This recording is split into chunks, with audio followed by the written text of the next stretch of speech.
Welcome. Happy Independence Day weekend. My name is Garrett, and I am the teaching pastor at Christ Church of Flagstaff. So that means I like talking too much, and it also means that I'm going to be sharing with you today and wrapping up this series of messages called Becoming Essential. And I can't believe that I'm live right now on your Facebook and YouTube. I'm going to tell you, my mom always said to me one day I'd make it, and here I am. I can't believe it. So what I want to talk about today in this ending, this wrapping up of Becoming Essential, is I want to talk about what you're talking about. I wonder if we were to poll the 3 closest people nearby you.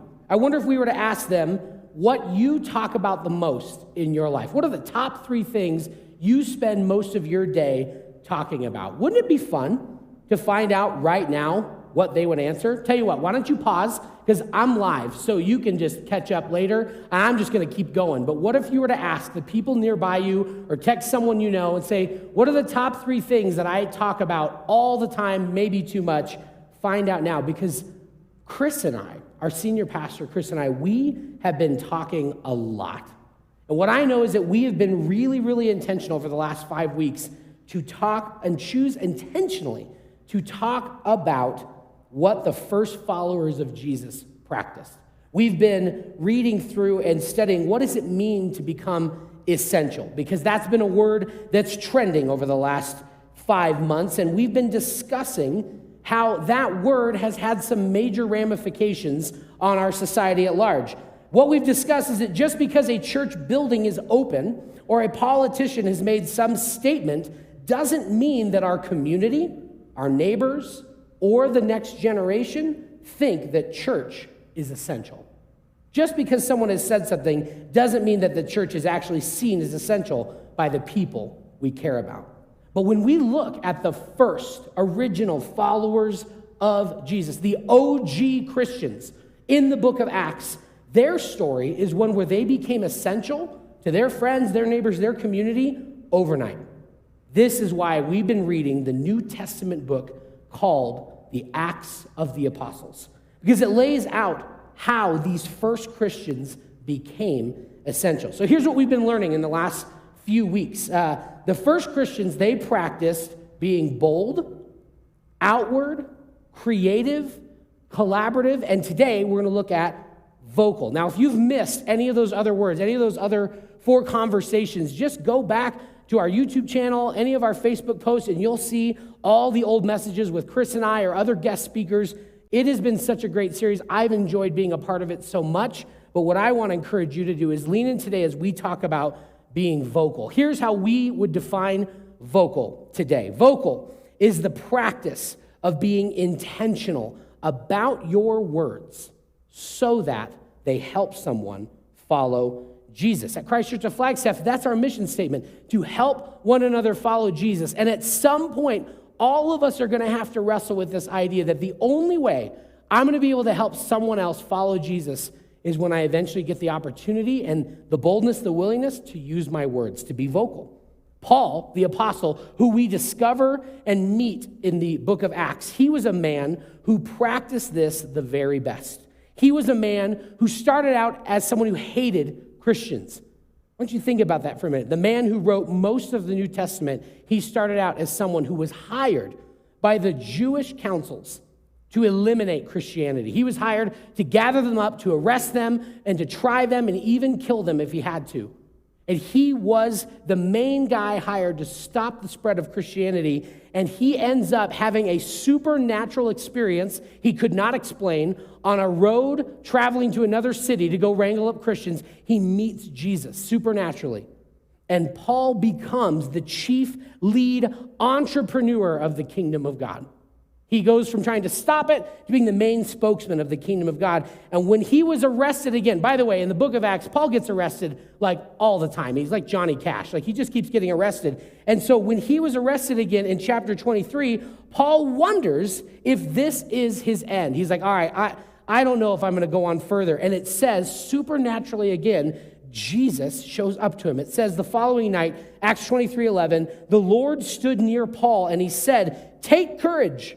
As you have testified about me in Jerusalem, so you must also testify in Rome. This was a big deal for Paul. He always wanted to take the message of Jesus to Rome, but he never knew if he could get there because he'd spent so much time traveling and preaching, and he'd always get arrested. He'd always get held up somewhere, and he didn't know if he could eventually get to Rome. He knew that if he did, he could proclaim it vocally and boldly and well so that very influential people in Rome got the message.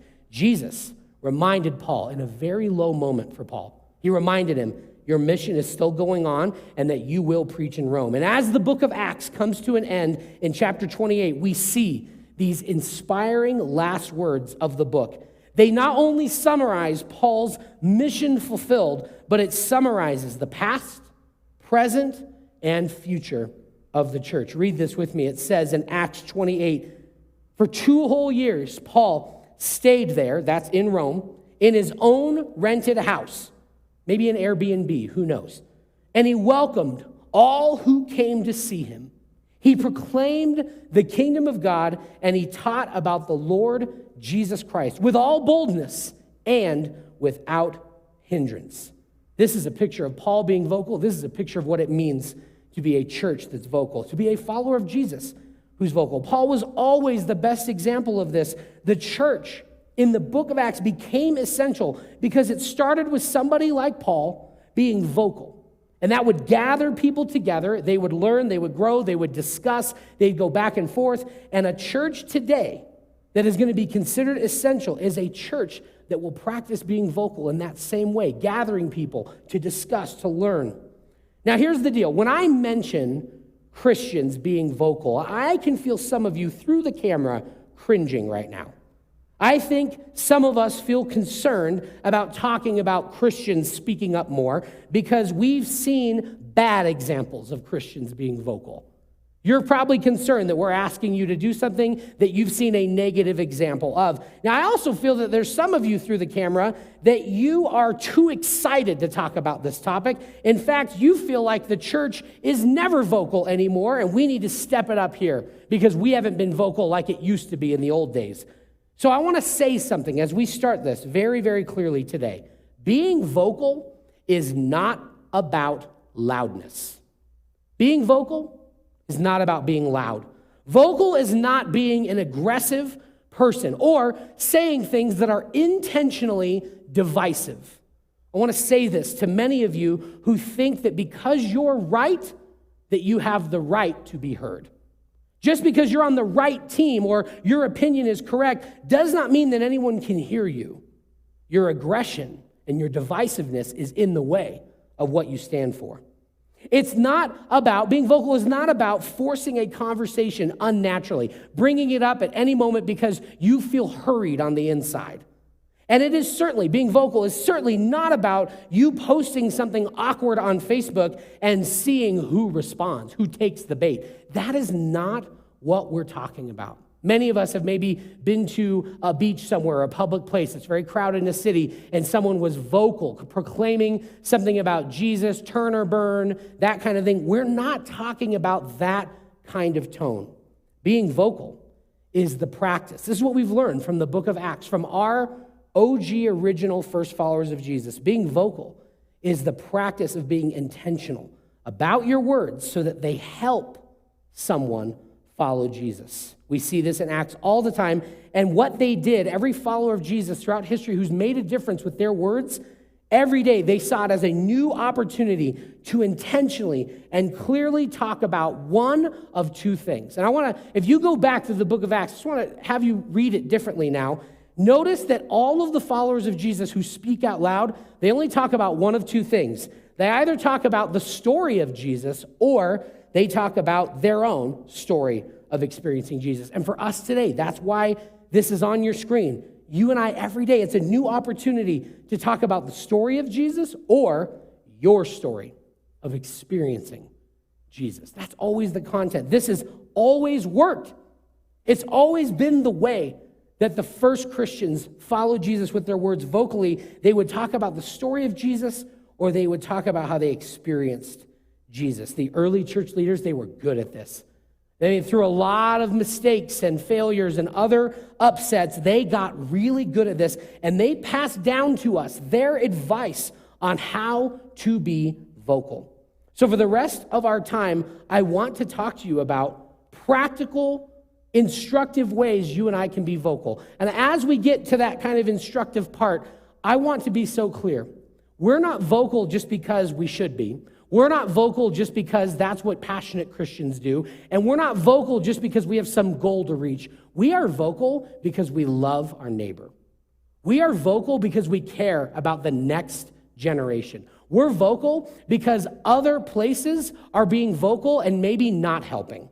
And so we need to be vocal in the right way because we love our family, we love our neighbors, we love our kids, our grandkids, and the next generation, and we need to lean in and learn the instructive side of this, what the first followers of Jesus wrote for us so that they could be a guide to us together. And you may be asking, Garrett, why are you focusing on how to speak? I already know how to speak. I already know how to talk to people. And some of you are saying, Garrett, I'm never going to be vocal about this. Religion is a divisive topic, and so don't waste your time. I'm never going to do this. But I want to say to you, look around for a minute. Look around at the cultural moment we are all in together right now. I can think of no better time than this crazy summer that we are living in together to be vocal about Jesus again. Think of all the people and all the talking that's been going on at your dinner table and online and your posts and all the things. Think of all the conversations that have been happening. Is this not the best environment to insert hope, to insert faith, to insert love, to be someone who says, I'm going to bring up Jesus intentionally? We need to learn from the early Christians how they did this. So the first place I want us to look is in a letter that Paul wrote to a church in a place called Colossae. And actually, what's really interesting little history tidbit is that this letter was written in the midst of Acts chapter 27 and 28, which we just read this last week, which I love. I love the timing of all this. So Paul writes in Colossians chapter 4, verses 5 through 6, some instructions. He says, be wise in the way you act toward outsiders. Make the most of every opportunity. Let your conversation be always full of grace, seasoned with salt. I love salt. I don't know about you, but man, no matter how much salt's already on the entree, we just got to add more, you know? Always let your conversation be full of grace, seasoned with salt, so that you may know how to answer everyone. Isn't it interesting that Paul says what will help you know how to answer everyone is not your knowledge, it's how you treat people. Isn't it interesting? It's how you choose your words, that they're full of grace, seasoned with salt. That will give you how to answer everyone. We're going to talk about that in a minute. Now that's Paul's advice on how to talk to people, to be vocal. But what I want us to now read is the other main spokesman of the early Christians, Peter. Peter was the main leader in the early church, and I love focusing here on what Peter has to say because he had to learn these truths the hard way. He was not a man who was good at being vocal. When he chose to speak, it usually was negative, bad. He was actually a man of prejudice. He was a man who was stubborn, and it took him several times for him to understand that the Jesus message was for people outside of his own ethnic group.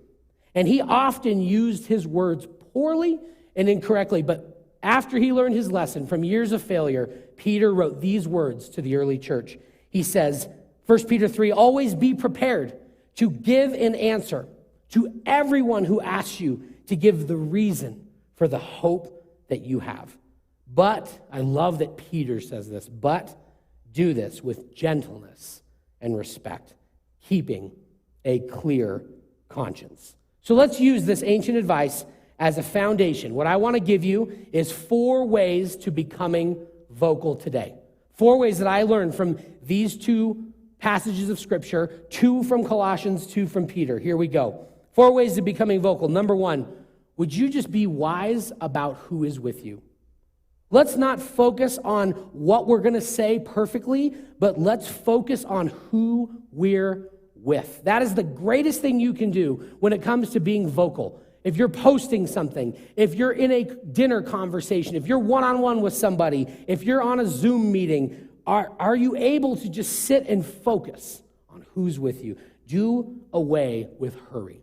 One of the things getting in the way of you and I being able to listen, actually one of the things getting in the way of you being able to listen even right now to this message is the sense of hurry inside of you. a sense of hurry, like we got to get through this. What's next? What's going to happen next? What's his next point? Get away with hurry. Like just do away with it. It's not necessary. Hurry is keeping you and I from being good listeners. Get really good at asking questions. What I would say is if you're going to be wise about who's with you, just start asking questions. Get good at asking questions. You're going to find out all the ways, if you ask questions right, you're going to find out all the ways that you're the same. You have a lot in common, even though you may seem different, and it's going to build a bridge between the person you're listening to, the person you're talking to. Paul tells us, be wise in the way you act toward outsiders. We need to be wise about who's with us. Ask questions of people. Get good at asking questions. Second thing, how you and I become vocal. Second thing is we decide to be unoffendable. I know, here's the thing. We don't need to focus on all the ways that the society and the world and culture around us tells us that we're rewarded for triggering people. I get it. I know this is unnatural, but we need to decide ahead of time to be unoffendable. Even though everything around us wants to cause a sensational moment, wants to reward you with likes and shares for all the ways that you did something and said something crazy. But remember, what Paul tells us, full of grace means that we don't get offended, that we choose grace. Being full of grace means that we refuse to take it too personally the way they've disagreed with us, and we are going to choose grace every time. That is an inner decision we have to make. When Paul says seasoned with salt, all that means is pleasant. Salt makes something with less taste a little tastier. Gracious and caring words are the answer about our faith that never harm our message. You can say a lot of things that'll throw off your audience, but when you do it with graciousness and caring words, that answer is never out of style. That answer is never out of season, and that answer will never harm our message. It is not about winning. Let me say this so clearly. For some of us who grew up with a sense of hurry and dread, and we've got to have this conversation today, or what if this is that person's last chance to hear it? Being vocal is deciding to be unoffendable and that it's not about winning. It's not about getting the conversation to a logical winning or ending. It is just about having the conversation, being vocal, and along the way not being offendable. That is so important. Now, Peter tells us this. All we're going to do is ask for clarity and be humble. Peter tells us, you get to choose which story to tell. One of the things that we're going to do in being vocal is we have to choose which story to tell. What we see in Acts is people talking about the Jesus story that we find in the Gospels. The Gospels are the first 4 books of the New Testament: Matthew, Mark, Luke, and John. And I want to encourage you, what if you became a student of the Gospels in this season we're in?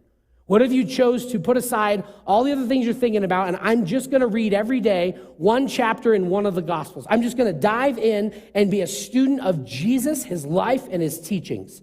Becoming a student of the gospel allows you to talk about the things of Jesus that intrigue you. One of the best things we can do is just become students of Jesus, his life. It allows you to tell his story. Or the other thing you and I can pick to do is we can talk about how we experienced Jesus. We get to retell the story of how Jesus became real to us and why we started following Jesus in the first place. The first Christians did this. It always worked for them. Sometimes you and I, we get too worried or scared that we're not saying it right, we're not giving the right details. And I want to encourage you that your story is always helpful. That's what Peter said. Always be ready to give a reason for the hope that you have. It's not a reason for the hope you find in other people's lives or in history. It's the reason for the hope you have. What if you started telling the story of how you started following Jesus? What if you just told the story? What if you just said, I'm going to go out of my way and I'm going to be bold. It's going to make me a little nervous and I don't know if it's going to go right, but I'm just going to tell people, here's my experience. And your story is always helpful because we're not all as different as you think. Sometimes parts of your story are going to connect with people in all sorts of new ways. We started this thing at our church called The Deck. And The Deck has been this online digital room that is safe, open, welcoming to anyone. And the last 2 times we've done it, I have so enjoyed it. I've gotten to just share for 5 minutes my story of how I encountered Jesus. And the thing that surprises me every time, I've been doing this for so long, but it surprises me every time, is the little detail that someone will hone in on and relate to. It always surprises me. You do not know how much your story of how you've become a follower of Jesus could change someone else's life. Would you choose to be vocal? And would you choose which story to tell? Tell the story of how you started following Jesus. Last thing, number 4, before you speak, would you choose how it will end? No matter how it goes and what the person across from you says, or even if they decide anything, a Christian's goal in every conversation is respect. We all have the same goal. It's respect. It is not that you win them over right in that moment, get them to make a decision, get baptized. I mean, that would be awesome. But right now, the goal is respect. Try to imagine that the person you're talking to is Mother Teresa or your grandpa or your grandma or your favorite actor. How would that change the tone of your conversation if the person across from you was your favorite actor, your favorite musician? Right? You would have a sense of respect, and you would want that at the end, that even if you disagreed, you had a level of respect for them. What if you decided before the convo started that you would give them respect, that the goal is respect? Most people avoid talking about religion these days. Most people in a private setting, they avoid talking about religion. They don't want to bring it up because they think it'll be a debate. They think it's going to come down to some fighting and arguing and details and proof. And what if that's not up to the audience? What if that's up to us as the speaker? What if it's up to us to set the tone that I'm actually not here to win an argument or debate with you. I'm here to show appreciation for who they are and for the conversation. What if you and I just decided ahead of time, I'm just going to be appreciative. I'm just going to be grateful. I am going to be vocal. I am going to talk about my experience, but I'm not here to convince you. I'm here to respect you and to allow you to hear my story and allow me to connect with you. This is what it looks like to be a follower of Jesus who is vocal. It's somebody who has been wise about who's with them. It's someone who has decided to be unoffendable. It's somebody who has chosen which story to tell, and it's somebody who has decided before the convo even began how it will end. I want you to know that our church has this vision, a dream, a way of seeing things, that our vision is not about our space or our location being essential, because the church is more than a building. We are the church, us, you and I, followers of Jesus. And when we who follow Jesus live in a way that is essential, when we are bold, when we are outward, when we are collaborative, creative, when we are vocal, that is the kind of thing that makes us look like the first followers of Jesus in the book of Acts. That's our prayer, that we look like them today in modern clothing, in a modern world. What is keeping you and I from becoming a follower of Jesus like that? What keeps you and I from being that kind of bold, outward, collaborative, creative, vocal follower of Jesus? A lot of times it's our fear. It's the fear of what people will do or not do. It's fear of how we'll be seen. It's fear that we would lose something. It's fear that someone would now associate us with someone or something else. And I want to challenge you today that as we wrap up our time in this message and as the band loads up to sing live with us today, I want to remind you that never in history have all of us had such a moment and such a platform to be vocal. Most of us right now, we have people around us at our job, Zoom meetings even. We have our home and all the people in our home. We have our neighborhood. Never in history have we been more able to connect with our neighbors. Most of us all have Facebook, Instagram, and even TikTok. Most of us live every day trying to be seen a certain way and be viewed in a certain way. How can you and I use our platform this week? What if you were bold? What if you said, I know God has made a way for me, so I'm going to be bold and try to make a way for others? What if you and I shared our story as a video on social media this week? What if you decided, I am not going to be afraid. I'm going to tell people the story of how I experienced Jesus. You know, actually, we talked about doing this as a church a few months ago. This was actually the same application, the same next step we invited many of us to do months ago. My question is, have you done it yet? What's kept you over the last few months from saying, I'm going to be vocal, I'm going to share my story, I'm going to be bold, I'm not going to worry? Get creative with it. Have fun with it. Involve other people. Collaborate. Whatever you need to do, think of the person, not of yourself, but think outwardly of the person who's watching it, that you could change their life forever. What if someone's life is better in 2020 because you were vocal? Share your story as a video on social media this week. What keeps you and I from being vocal like that? During this song, would you remember God's made a way for us? God has stepped into human history, and he continues to step into our lives, my life, your life, and he is constantly making a way for us, seeking us out. Would you choose to lean into this moment and allow God to use you to make a way for someone else?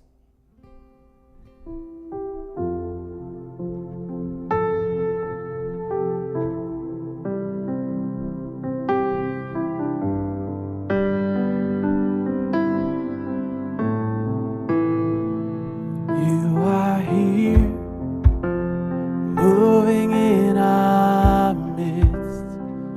I worship you. I worship you. You are here, working in this place. I worship you. I worship you. Sing that again. You are here, moving in our midst. I worship you. I worship you. You are here, and you're working in this place. I worship you. I worship you. You are waymaker, miracle worker, promise keeper, light in the darkness. My God, that is who you are. You are waymaker, miracle worker, promise keeper, light in the darkness. My God, that is who you are.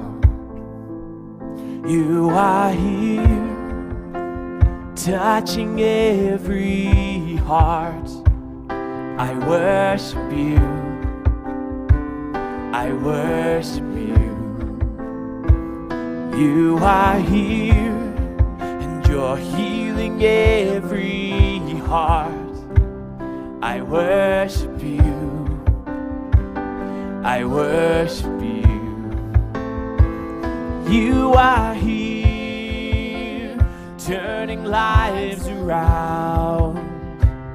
I worship you. I worship you. And you are here, and you're mending every heart. So I worship you. Yes, I worship you. Oh, you are waymaker, miracle worker, promise keeper, light in the darkness. My God, that is who you are. Oh, you are waymaker, miracle worker, promise keeper, light in the darkness. My God, that is who you are. You are waymaker, miracle worker, promise keeper, light in the darkness.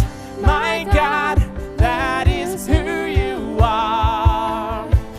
Yes, you are waymaker, miracle worker, promise keeper, light in the darkness. My God, that is who you are.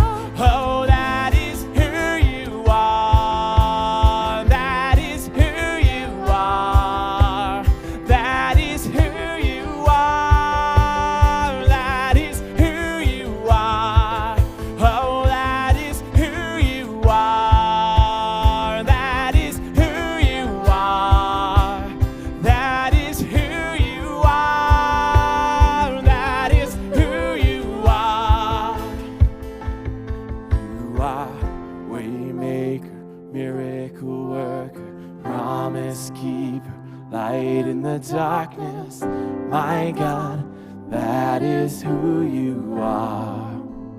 You are Waymaker, miracle worker, promise keeper, light in the darkness. My God, that is who you are.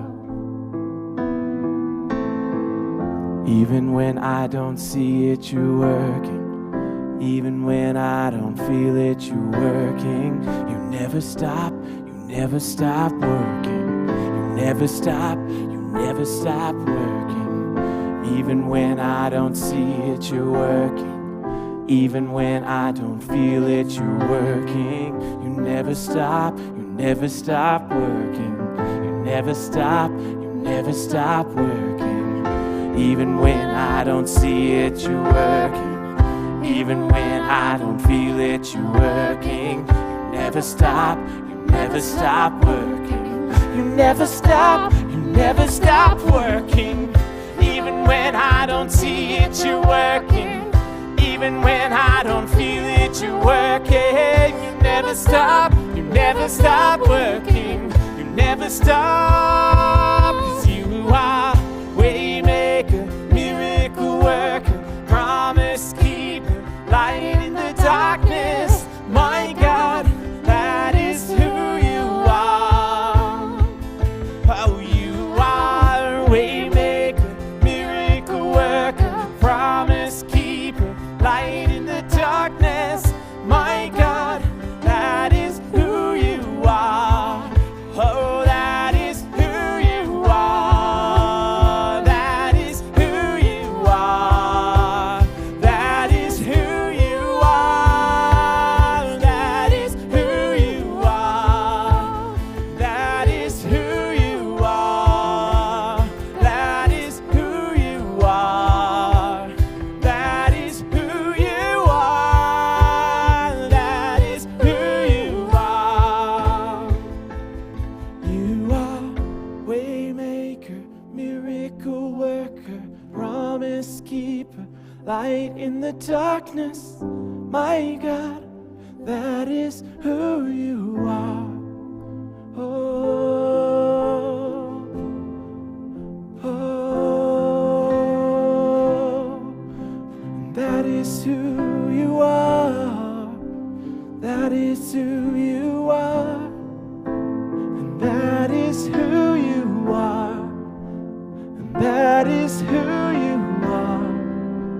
And that is who you are. And that is who you are. Yes, that is who you are. Oh, that is who you are. And that is who you are. That is who you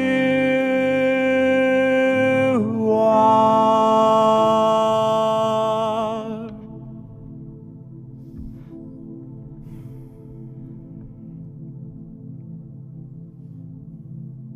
One of the ancient practices of the first followers of Jesus was also taking a piece of bread and a cup of wine or juice and remembering the death, the burial, the resurrection of Jesus. And so we're going to do that. We do that every Sunday at Christ Church of Flagstaff. And so I'm going to give you a minute to go grab elements if you'd like to participate in communion. And as you take a minute to do that, let me tell you two quick things. First of all, let me just say thank you to all of you who are joining us in just being patient right now.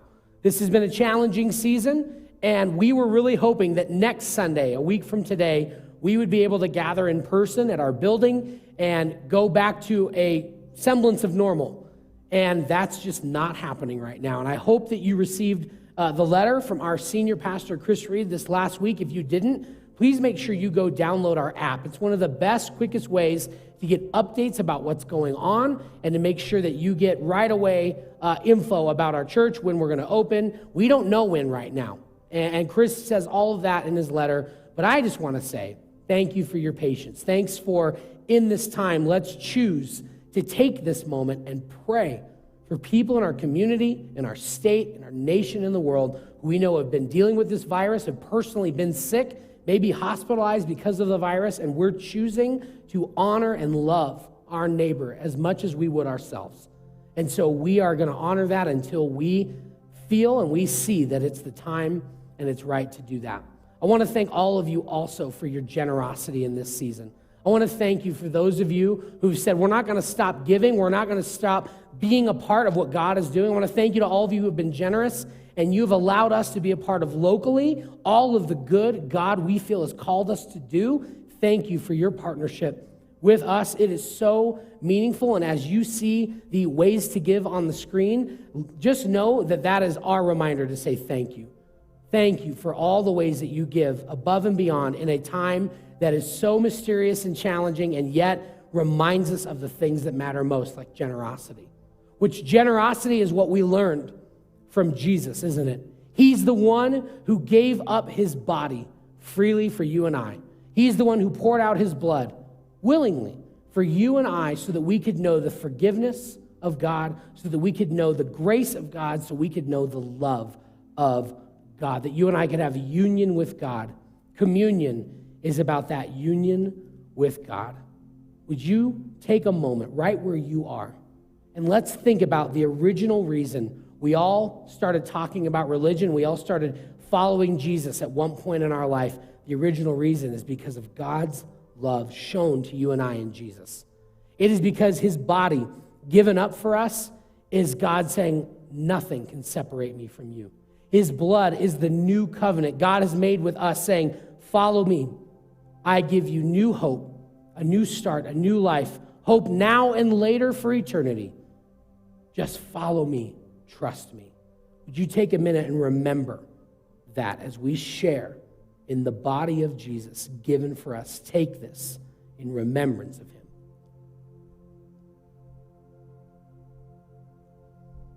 Likewise, we take the cup. It reminds us of his blood, the forgiveness of sins. Let's take this in remembrance of him.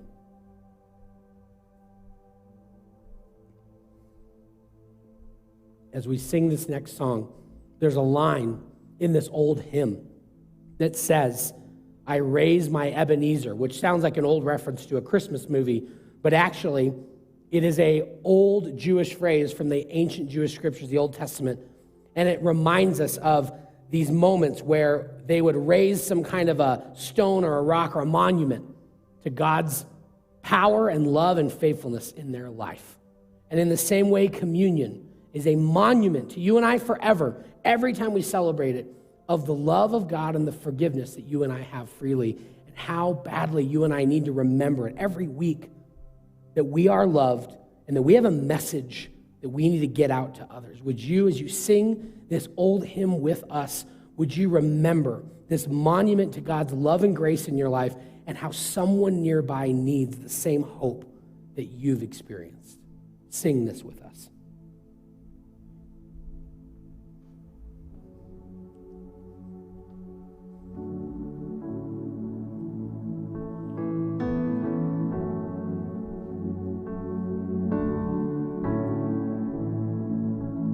Come thou fount of every blessing, tune my heart to sing thy grace.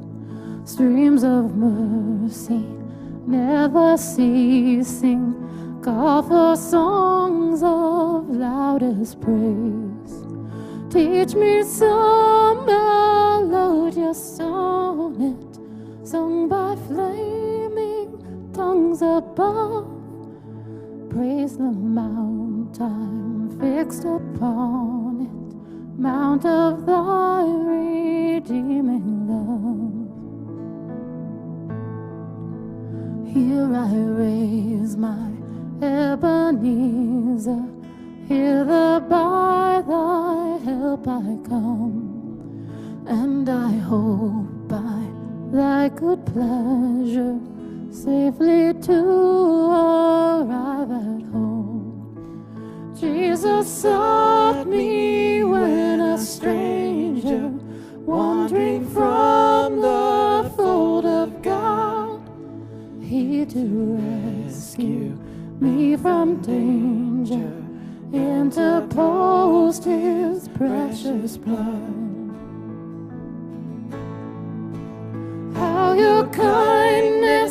yet pursues me.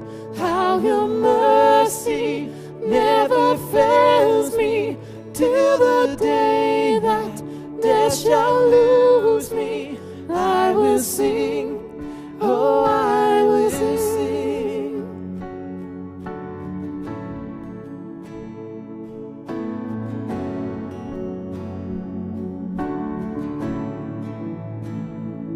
Oh, to grace, how great a debtor daily I'm constrained to be. Let thy goodness, like a fetter, bind my wandering heart to thee. Prone to wander, Lord, I feel it. Prone to leave the God I love. Here's my heart, Lord, take and seal it for thy courts above. How your kindness yet pursues me, how your mercy never fails me, till the day that death shall lose me. I will sing, oh, I will sing, till the day that death shall lose me. I will sing, oh, I will sing.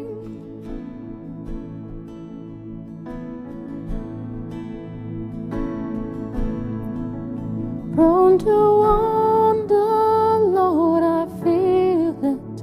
Prone to leave the God I love.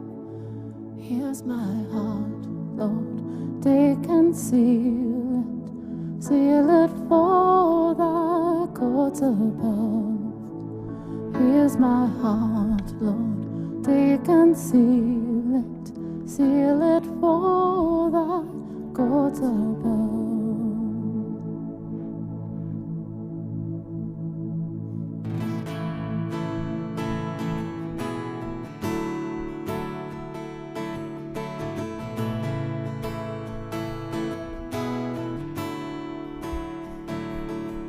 When darkness tries to roll over my bones,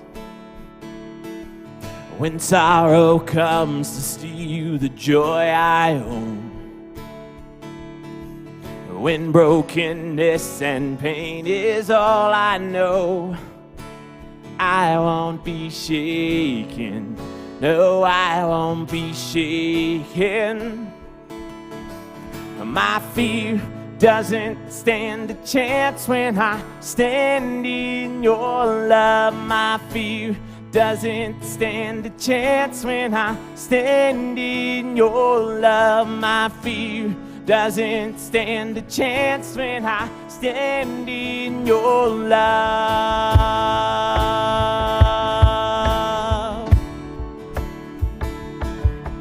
Shame no longer has a place to hide, and I am not a captive to the lies, and I'm not afraid to leave my past behind. I won't be shaken, I won't be shaken. My fear doesn't stand a chance when I stand in your love. My fear doesn't stand a chance when I stand in your love. My fear doesn't stand a chance when I stand in your love. Oh, 'cause there's power that can break off every chain, and there's power that can empty out a grave. There's resurrection power that can save. There's power in your name, power in your name. Oh, there's power that can break off every chain. Yes, there is. And there's power that can empty out a grave, and it did. resurrection power that can save. There's power in your name, power in your name. My fear doesn't stand a chance when I stand in your love. My fear doesn't stand a chance when I stand in your love. My fear doesn't stand a chance when I stand in your love. Oh, I'm standing in your love. Oh, my fear doesn't stand a chance when I stand in your love. My fear doesn't stand a chance when I stand in your love. My fear doesn't stand a chance when I stand in your love. Oh, I'm standing in your love. 'Cause I'm standing on the rock. Hey, I'm standing in your love.